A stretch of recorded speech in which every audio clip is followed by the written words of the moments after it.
Election Commissioner and the 5 justices at the Supreme Court has finally come to an end. All the recommended names have been approved, as the names will now be sent to the President for the endorsement, raising speculations once again whether these hearings are just a formality as in the past. Good morning, I'm Sarah Sapsanama and these are the top stories of the hour. All the recommended names for justices at Supreme Court endorsed by Parliamentary Hearing Committee. Doors open for appointment despite alleged incapability.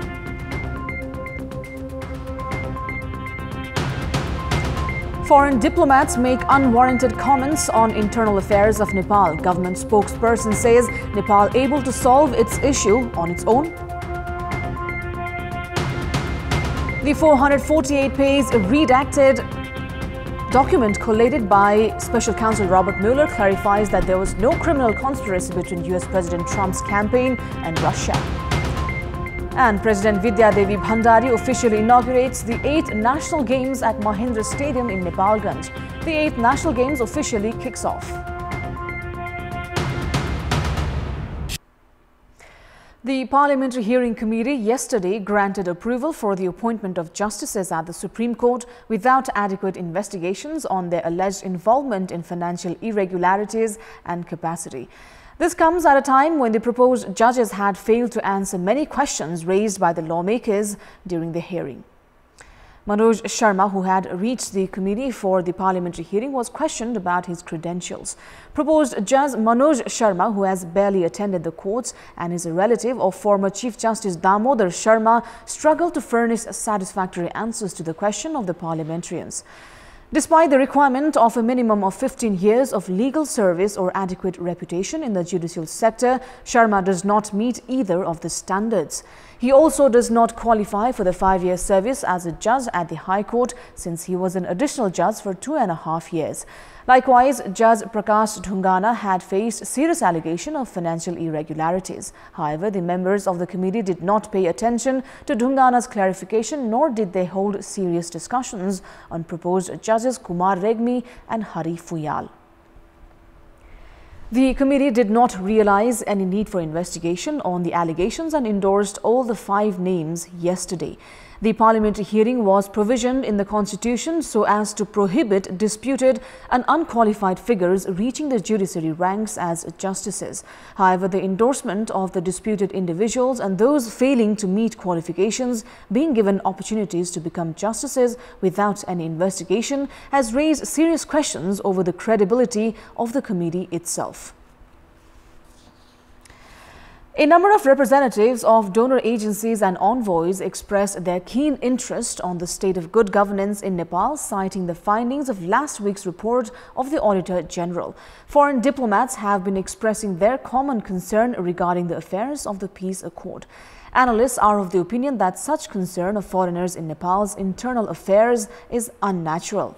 Citing the report of the Auditor General, the US Ambassador to Nepal, Randy Berry, tweeted on Wednesday, which was retweeted by his office as well.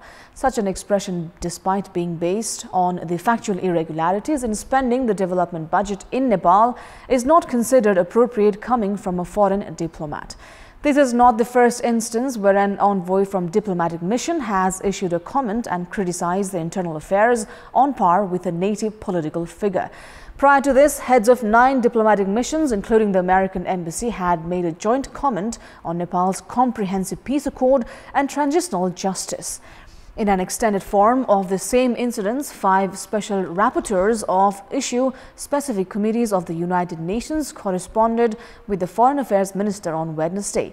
There is no dispute on corruption and access to justice being the major issues in Nepal. It is also true that desired achievements have not been made in management of cases of the armed conflict era. However, the way in which the foreign diplomats have issued their criticisms is unwarranted. International legal provisions set by the Vienna Treaty for Diplomatic Conduct and the Diplomatic Code of Conduct issued by Nepal's Ministry of Foreign Affairs does not provide any foreign diplomat the freedom to issue comments on the country's internal affairs. Delay in awareness regarding such activities against the diplomatic norms will take the issues that can be addressed internally into the hands of the foreigners. The government has condemned UNHCR's interference over the delay in concluding the cases of insurgency period. In a letter sent to the Ministry of Foreign Affairs on Wednesday, the Office of the United Nations Human Rights Commission had expressed concerns on the fairness and transparency of the works carried out by the Truth and Reconciliation Commission and the Commission on the Investigation of Enforced Disappearance. Issuing the government's stance on a letter yesterday, Communications Minister Gokul Baskota said that a third party's doubts and comments were unnecessary and the Nepal government itself was able to settle the conflict management. Addressing the weekly press conference held to make public the government's decisions, Baskota said that Nepalese were affected by the conflict and are able to manage the issues on their own. The United Nations has raised questions on the fairness, freedom and transparency on the appointment process at both the commissions. Meanwhile, the government is to hold a Sagarmatha dialogue to inform the international community about Nepal's policies and programs. The Ministry of Foreign Affairs will coordinate the dialogue. Service seekers have been reaching the Land and Revenue Office at Baglung for various works such as transfer of land ownership among others. In this context, we asked the service seekers in Baglung's Land and Revenue Office regarding their opinion on the service delivery. Let's take a look at what they had to say. Public voice.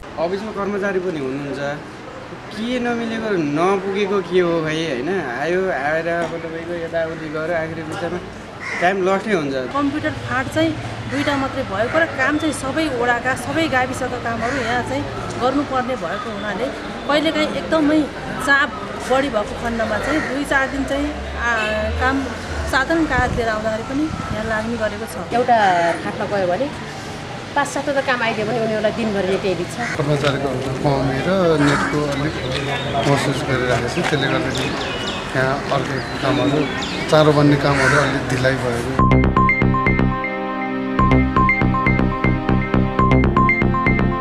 with us. And with that, it's now time for the sports news. Sports news. The 8th National Games was officially inaugurated yesterday evening. President Vidya Devi Bhandari inaugurated this sporting mega event during a special function held at Mahindra Stadium in Nepalganj of Province 5 yesterday.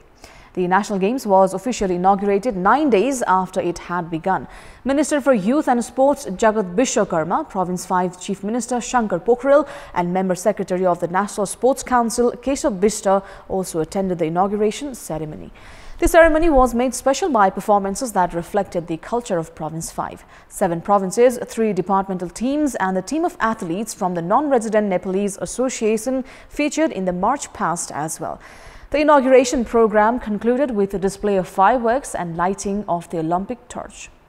A total of 35 sporting disciplines are included at the National Games, which will conclude on 24th of April.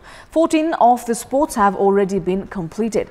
A total of 2,825 men and 2,386 women are participating at the 8th National Games. Now, Mumbai Indians defeated Delhi Capitals by 40 runs at the Indian Premier League with excellent performances by Rahul Chahar and the Pandya brothers. In the match played at Feroz Shah Kotlai Stadium in Delhi last night, Mumbai Indians elected to bat first after winning the toss and posted a total of 168 runs in the stipulated 20 overs, losing 5 wickets. Krunal Pandya top scored for Mumbai with an unbeaten 37 off 26 balls, while opener Kinto de Kock contributed 35 runs. Hardik Pandya added 32 runs and skipper Rohit Sharma chipped in 30 runs. South African fast bowler Kagiso Rabada, who grabbed 2 wickets, was the leading wicket taker for Delhi.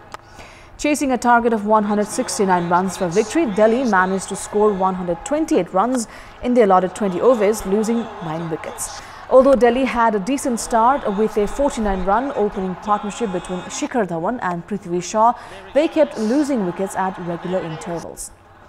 Shikhar Dhawan, who scored 35 runs of 22 balls, was the top scorer for Delhi. Akshar Patel also scored 26 runs, while Prithvi Shaw added 20 runs. Rahul Chahar, who grabbed 3 wickets, was the pick of the Mumbai bowlers. Jasprit Bumrah also claimed 2 wickets, while Lasit Maliga and the Pandya brothers all picked up a wicket each. With the win, Mumbai have climbed to the 2nd spot of the league table with 12 points from 9 matches.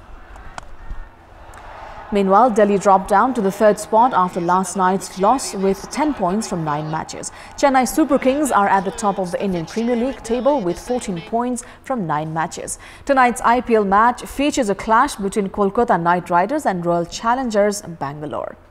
Now, Chelsea and Arsenal have made it to the semi-finals of the Europa League. In the second leg quarter-final matches played earlier this morning, Chelsea defeated Slavia Praha and Arsenal defeated Napoli to book their places in the final four. Chelsea had led the first leg 1-0. However, the Blues had struggled for a 4-3 win in the second leg match this morning to win 5-3 on aggregate. In the match played at their home ground, Stamford Bridge, Chelsea took an early lead in the 5th minute through Pedro's goal. Chelsea's lead doubled after Slavia's Simone Deli scored an own goal. Olivier Giroud scored in the 17th minute to extend Chelsea's lead by 3 goals. Thomas Souček scored a goal for Slavia in the 25th minute to reduce the deficit to 3-1. However, Pedro added another goal for Chelsea in the 27th minute to make it 4-1. Despite leading by 3 goals, the second half was tougher for the Blues. Slavia went all out to come back in the game with Peter Sevcic scoring brace to make it 4-3. Sevcic scored in the 51st and the 54th minute. However, his effort was not enough to change the game. The match ended at 4-3 to give Chelsea a 5-3 win on aggregate, sending them to the semi-finals of the Europa League. Chelsea will now see German club Frankfurt on 2nd of May in the semi-finals. Frankfurt had defeated Benfica in the quarter-finals to enter into the semis. Likewise, in another match, Arsenal, that already had a 2-goal advantage from the first leg quarter-final, clinched a 1-0 win over Napoli in the latter's home ground. Alexander Lacazette scored the only goal for the Gunners in the 36th minute. Arsenal will now see Spanish club Valencia in the semi-finals. Valencia had defeated Villarreal in the quarter-finals by 5-1 on aggregate.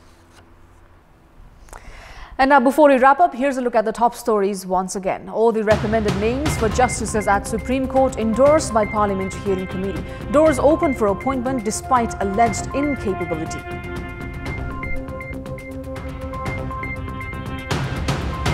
Foreign diplomats make unwarranted comments on internal affairs of Nepal. Government spokesperson says Nepal able to solve its issue on its own.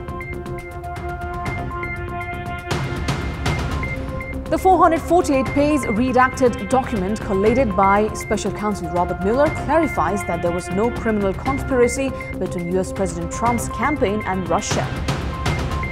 And President Vidya Devi Bhandari officially inaugurates the 8th National Games at Mahendra Stadium in Nepalganj. The 8th National Games officially kicks off. And that's all for the moment. Keep watching Kantipur TV HD for more news and entertainment. Have a great day ahead.